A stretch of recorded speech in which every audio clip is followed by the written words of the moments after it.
warahmatullahi wabarakatuh. Waalaikumsalam warahmatullahi wabarakatuh. Alhamdulillahi rabbil alamin. Salatu wassalamu ala asyrafil anbiya'i wal mursalin wa ala alihi wa ashabihi ajma'in wa ba'd.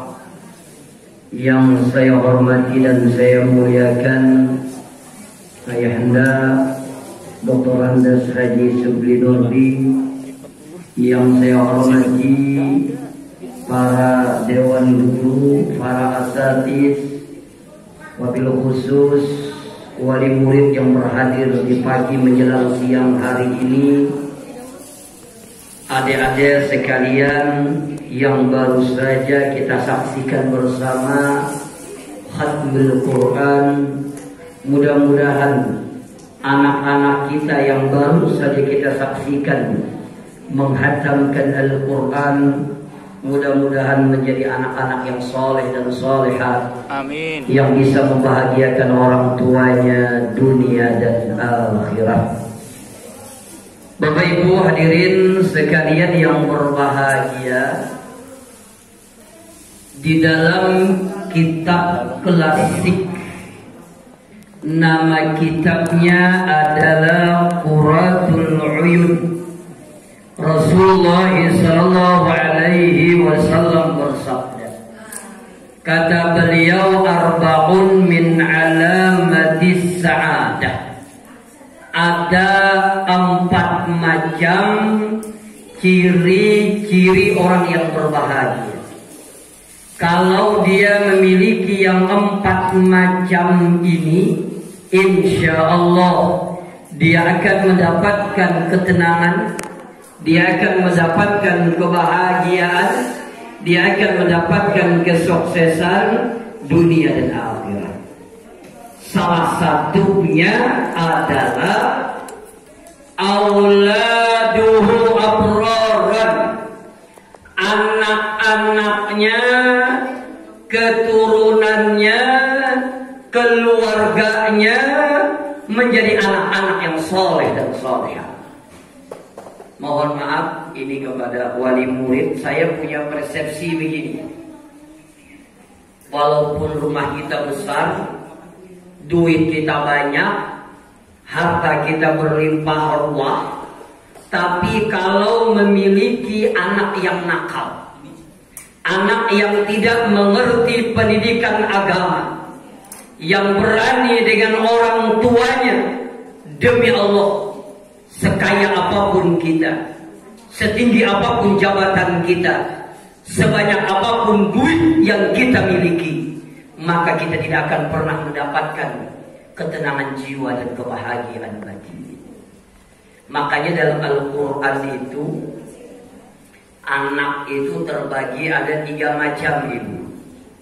Yang pertama, ada dalam Al-Quran itu kalimat anak itu adalah zinatul hayat.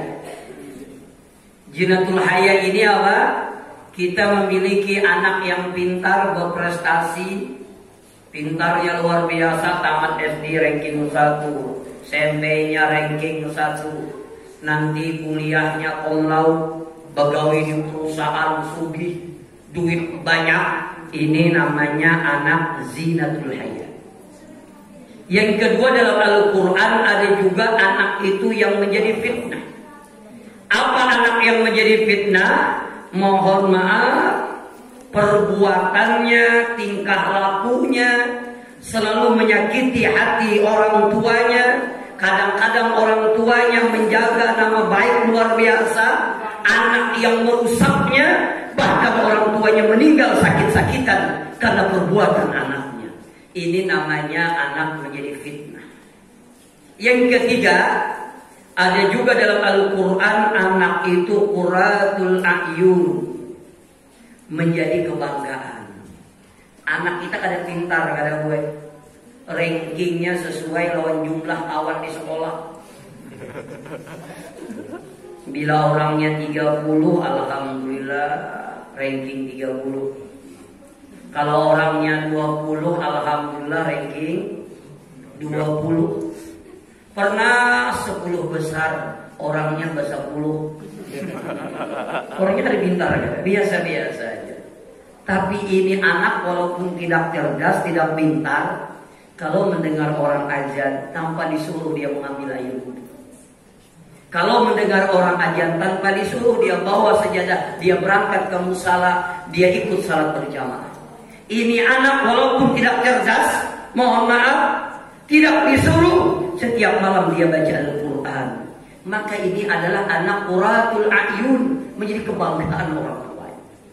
Dan itulah di dalam kitab tafsir At-Tabari, jumlahnya 13 juz. Disitulah diceritakan ada orang tua yang bermimpi kuburnya dilapangkan oleh Allah, seluas mata memandang, kuburnya satu kebun daripada kebun surganya Allah. Lalu dia bertanya kepada malaikat, wahai malaikat, kenapa kuburku seluas mata memandang? Kenapa kuburku ini begitu terang menerang? Maka dijawab oleh malaikat, bistighfari walidika, karena istighfarnya, karena mendoakannya anak-anak engkau kepada diri engkau. Inilah yang dikatakan anak qurratul a'yun. Mudah-mudahan dengan anak kita bisa membaca Al-Quran, ini modal dasar dia menjadi anak-anak yang soleh dan soleha. Mohon maaf, makanya di dalam kitab Tanbihul Ghafilin, kalau pengen anak kita ini menjadi anak qurratul a'yun, menjadi kebanggaan kita, ada beberapa macam kewajiban orang tua kepada anaknya. Yang pertama apa? Wa yu'allimahul kitab ay ad-din. Berikanlah pendidikan agama kepada anak-anak kita. Mohon maaf, ini wali muridnya berapa ikung? Ada 30 ikung lah. Lawan sandalnya lah. Mohon maaf ibu, jangan merasa rugi menyekolahkan anak yang di situ ada pendidikan agamanya. Kenapa? Karena hanya anak yang mengerti pendidikan agama, hanya anak yang soleh dan solehatlah yang bisa menghargai orang tuanya, yang bisa menghormati orang tuanya, dan yang bisa nanti mentalkinkan orang tuanya tatkala orang tuanya meninggal dunia. Mohon maaf. Maka kewajiban orang tua adalah memberikan pendidikan agama kepada anak-anak. Alhamdulillah dengan dia bisa baca Al-Quran, ini modal dasar dia bisa sholat. Dengan dia bisa baca Al-Quran, ini modal dasar dia bisa berdoa dengan benar. Dengan dia bisa baca Al-Quran, ini modal dasar dia bisa mendoakan kita, mentalkinkan kita, mentahlilkan kita, mensalatkan kita. Maka Al-Quran adalah modal dasar agar anak itu menjadi anak yang soleh dan soleha. Alangkah berbahagianya kita. Mohon maaf, saya pengen tanya kepada wali muridnya saja. Ini wali muridnya. Kira-kira kita ini tiap hari makin tua apa makin banung, Pak? Nah, kada menjawab ambihan lah. Kira-kira kita ini tiap hari makin bakuha apa makin banung, Pak? Banung. Saya rambut pirang. Kita ini mohon maaf setiap hari insya Allah makin tua, makin tua. Dikatakan dalam Al-Quran apa? Wa man nu'ammirhu nunakisu fi khalqi afala yaqilun. Barang siapa yang kami panjangkan umurnya, maka akan kami ambil nikmat satu persatu. Apakah kamu tidak berpikir insya Allah tiap hari makin tua, makin tua, makin tua, makin tua. Kalau sudah tua, pertama mungkin tidak bisa bekerja. Yang kedua, kadang-kadang pilihan terakhir harus ikut dengan anak kita. Kenapa? Bekerja tidak bisa lagi, sudah sakit-sakitan. Pilihan terakhir di hari tua kita harus ikut dengan anak kita. Demi Allah, kalau anak kita mengerti pendidikan agama, kita akan bahagia dunia dan akhirat. Dia akan menghargai kita, menghormati kita. Dia akan bagaimana agar orang tuanya selalu bahagia. Kenapa? Karena dia mengerti pendidikan agama. Tapi mohon maaf, kita makin tua, bagawi kada awal lagi, penyakit macam-macam, pilihan terakhir harus ikut dengan anak, tapi anak tidak mengerti pendidikan agama. Demi Allah, banyak menangisnya daripada tersenyum. Bujurai menyuruh bawa obat tapi sambil bawa mamai. Bujurai memberi duit tapi sambil merangut. Mohon maaf, bujurai membawa ke rumah sakit tapi sambil dibentak-bentak. Kenapa? Karena tidak mengerti pendidikan agama. Maka beruntunglah kalau anak kita disekolahkan yang di situ ada pendidikan agama.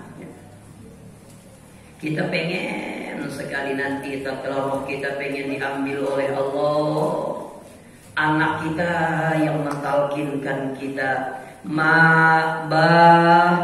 la ilaha illallah. Kita pengen sekali nanti tatkala jasad kita terkujur kaku, yang melepaskan pakaian kita adalah anak-anak kita. Ditutupnya mata kita dengan penuh kelembutan, dilepaskannya pakaian kita dengan penuh kelembutan, diletakkannya kita dengan penuh kehati-hatian. Kita pengen sekali tatkala roh kita diambil oleh Allah, anak-anak kita membacakan Al-Quran di sekeliling jenazah kita. Dan kita pengen sekali tatkala kita meninggal dunia, anak kita yang memandikan kita, digosoknya dengan penuh kelembutan, dibersihkannya kubul dan dubur kita. Dan kita pengen sekali tatkala kita pengen meninggal dunia, anak kita yang menyambut jenazah kita dengan penuh kelembutan, diletakkannya dengan penuh kehati-hatian, dibukanya kain kaki kita, diciumkannya ke tanah sambil mendoakan Bismillah wa billah wa minallah wa ilallah wa ala millati Rasulillah sallallahu alaihi wasallam. Insyaallah kubur kita satu kebun daripada kebun surganya Allah. Kenapa? Karena anak kita mengerti pendidikan agama. Mohon maaf, banyak Pak Subli, mohon maaf, orang meninggal dunia, jangankan hendak mentalakinakan abahnya, jangankan hendak memaraki mamanya, mohon maaf, jangankan hendak membacakan Al-Quran, memaraki mamanya meninggal aja takutan. Ikam sini, biar aja gini, Ustaz, biar aja. Karena ikam sini, biar aja gini. Ini mama ikam mana meninggal, bacakan Yasin, biar aja gini. Jangankan hendak mentalakinakan, takutan. Kayak mana mentalakinakan, ada mengerti. Kayak mana bisa membaca Yasin, kan bisa baca Al-Quran. Ada yang hendak mati, memaraki, dikira dia mentalakinakan. Orang nak punya sertifikat rumah sekali. Kenapa? Karena tidak mengerti pendidikan agama. Maka beruntunglah anak kita bisa membaca Al-Quran. Cuma kepada adik-adik agar makhraj hurufnya bagus, tajwidnya bagus, jangan sebatas ini saja membaca Al-Quran. Kalau perlu ibu, ini wali murid, panggil guru privat di rumah. Kalau perlu, gaji 20.000 sebulan. Insya Allah gurunya pada turun lagi bulan Jai. Pamalar benar ya Allah. Ini mohon maaf, ini mohon maaf. Kita ini kadang-kadang jangan tersinggung. Kita ini kadang-kadang lebih menghargai guru bahasa Inggris daripada guru Al-Quran. Kita ini kadang-kadang lebih menghargai guru-guru matematika daripada guru Al-Quran. Kalau guru bahasa Inggris gajinya kadang-kadang pripatnya ganal, guru Al-Quran berapa gajinya berapa? Suka rela aja ya, banyak ada relanya gurunya. Ini mohon maaf ya. Padahal khairukum man ta'allama al-Quran wa 'allama. Yang paling baik kamu adalah orang yang mengajarkan Al-Quran dan belajar Al-Quran. Maka mohon maaf, paling tidak gaji guru Al-Quran sama dengan guru bahasa Inggris. Jangan ala kadarnya, kasihan ustadznya. Ujung bahasa beda. Kacau lah pulang rantainya. Harinya hujan lah pulang. Gajinya 20.000, utang gak pulang. Ya Allah, ya Allah. Jangan. Karena ini adalah modal dasar agar anak kita insya Allah menjadi anak-anak yang soleh dan soleh. Dan orang muslim itu, ini wali murid saya sampaikan, orang muslim itu gak boleh jatuh 2 kali di tempat yang sama. Artinya jatuh 2 kali di tempat yang sama artinya apa? kalau saya tidak mengerti pendidikan agama, kalau saya tidak lancar membaca Al-Quran, maka anak-anak saya harus mengerti pendidikan agama, harus lebih lancar membaca Al-Quran. Jangan orang muslim jatuh 2 kali di tempat yang sama. Kita sudah kada lancar membaca Al-Quran, anak kita sama. Jangan. Kita yang lancarnya alif lam mim aja sampai ulaika. Di atas ulaika 3 puting kacamata yang ada lancarnya juga. Dasar ada bisa. Maka jangan sampai terjadi kepada anak-anak kita. Kita kadang-kadang yasinnya 4 ujung-ujungnya aja. Yuksirun, turjaun. Maka jangan sampai terjadi kepada anak-anak kita. Kenapa? Kalau orang muslim tidak boleh jatuh 2 kali di tempat yang sama. Kalau pengen anak kita menjadi anak yang soleh dan solehat, berikanlah pendidikan agama kepada anak-anak kita. Dan yang kedua, yang terakhir, ini yang sangat krusial sekali. Kalau pengen anak-anak kita menjadi anak yang soleh, qurratul ayun, menjadi kebanggaan kita. Yang kedua, mohon maaf, peliharalah perut anak-anak kita daripada sesuatu yang diharamkan oleh Allah Subhanahu wa Ta'ala. Saya pengen cerita. Boleh saya cerita atau tidak? Boleh atau tidak? Boleh. Biar jangan bercerita di amplopnya sebutingannya, mari kita berbagi. Jadi di dalam kitab Li'anatul Talibin juz ketiga itu ada sahabat adik-adik yang bernama Abu Dujana. Siapa namanya adik-adik? Siapa ngarannya siapa? Abu Dujana. Abu Dujana ini ibu, bapak, orangnya miskin, tapi dengan kemiskinannya tidak mengganggu ibadahnya kepada Allah. Subuhnya berjamaah, johornya berjamaah, asarnya berjamaah, maghribnya berjamaah, 5 waktu berjamaah. Tapi dilihat oleh Rasulullah, Abu Dujana ini kalau sembahyang subuh, habis salam langsung bulik.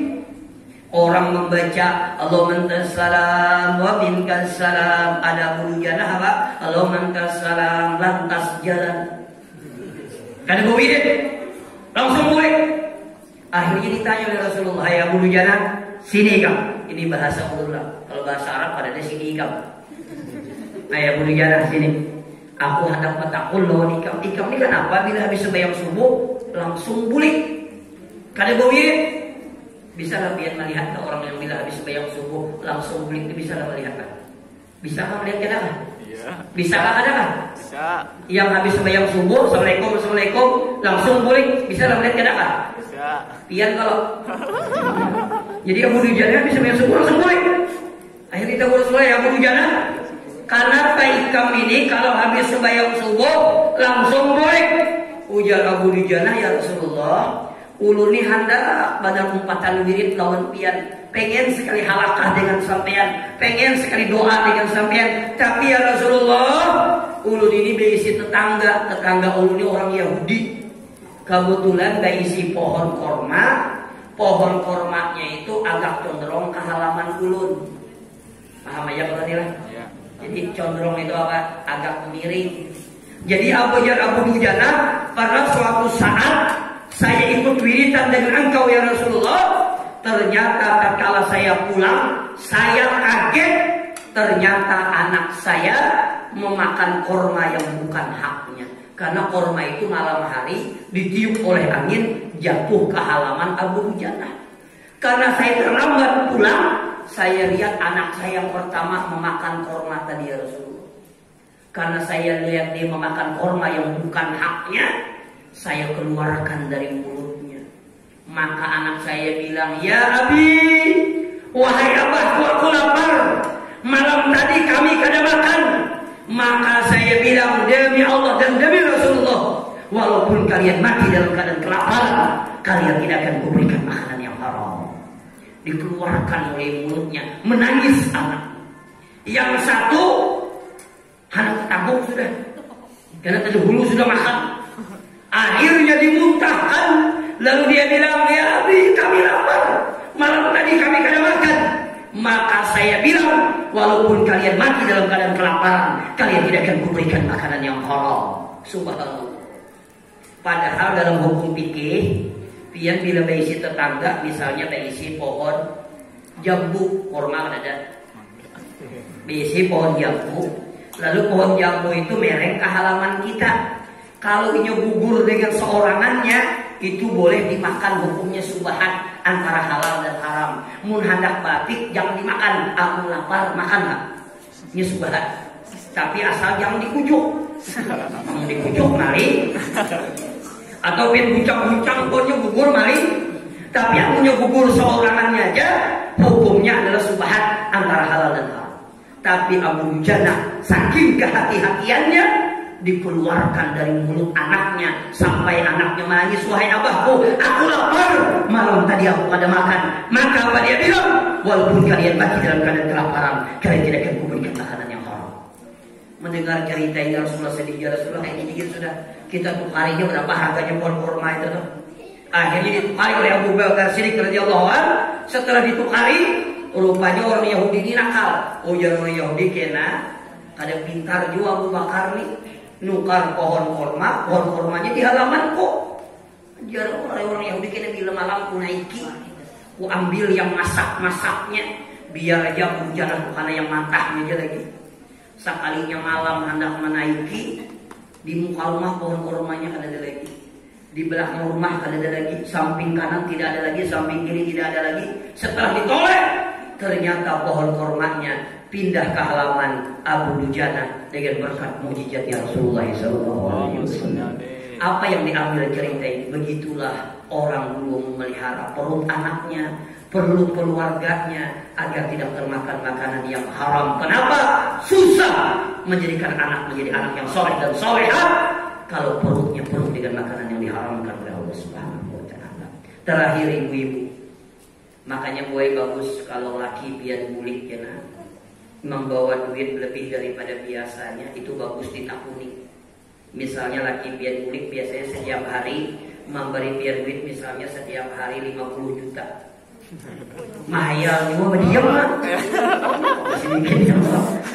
Mohon maaf, laki pian gue setiap hari memberi duit misalnya 10 juta lalu lebih 20 juta. Istri yang baik bertanya, dari mana 10 juta ini?